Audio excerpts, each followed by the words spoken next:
কালকে সকাল থেকেই দেখবি আমার নতুন জাদু।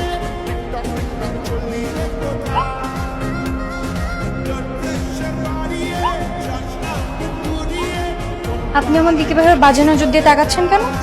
কই কখন বাজে নজর দিলাম? দিয়েন না, কারণ আপনি যেরকম মেয়ে ভাবছেন আমি সেরকম মেয়ে না। আপনার থেকে কত উপর লেভেলের ছেলেরা আমার দিকে লাইন দিল, পাত্তাই পাইলো না, আর আপনি তো পুঁটি মাছ।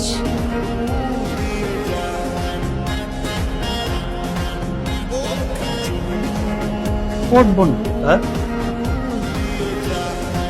এমন সুন্দর একটা মাইয়া, ওর পিছনে তো সারা দুনিয়ার কোলাই ঘুরে, আপনি জীবনেও পটাইতে পারবেন? আমি তোরে পটাইতে চাইছি? চাইলেও পারবেন না। চ্যালেঞ্জ। তুমি আমার চ্যালেঞ্জ করার কে? আর চ্যালেঞ্জ করছোই বা কেন? যাও কাজে যাও।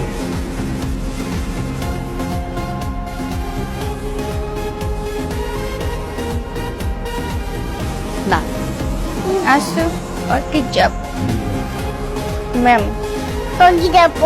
আপনার ভাতিজা কিভাবে আমার দিকে তাকাচ্ছে দেখেন, এরপর কিছু হলে কিন্তু আমার দোষ নেই।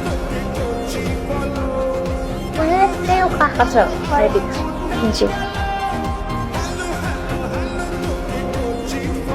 আচ্ছা তামিম, তুমি কি সাথীকে পছন্দ করো? মেয়েটা অবশ্য দেখতে ভালোই আছে। আমি কখন বললাম আমি সাথীকে পছন্দ করি? পছন্দ না করলে এভাবে তাকিয়ে থেকো না, এতে তোমারই মান সম্মান যাবে।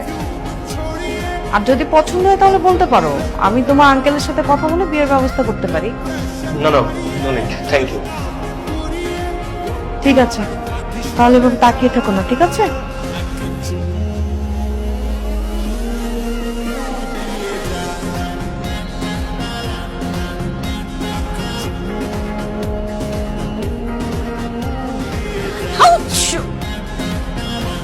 ও, আপনি এখানে? আমি জানতাম না, সরি। ওয়েট, নিজেকে কি মনে করেন বিশ্ব সুন্দরী? কোনো সমস্যা? এত অতিরিক্ত ভাবসাব কিন্তু আমার ভালো না। আমাকে বুয়া চ্যালেঞ্জ করছিল, আমি নাকি আপনাকে পটাইতে পারবো। হ্যাঁ, বড় তো ঠিকই বলেছেন, আপনি আমাকে পটাতে পারবেন না, কারণ সেই সাধ্য আপনার নেই। যদি বলে আছে, তবে পটিয়ে দেখান, আমি জানি আপনি আমাকে পটাতে পারবেন না।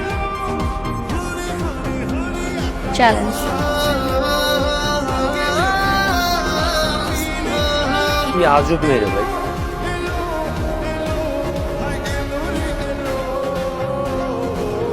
যা করার খুব দ্রুত করতে হবে, আমাদের হাতে কিন্তু সময় নেই, নাহলে এই ছেলে কিন্তু সব গুবলেট করে ফেলবে।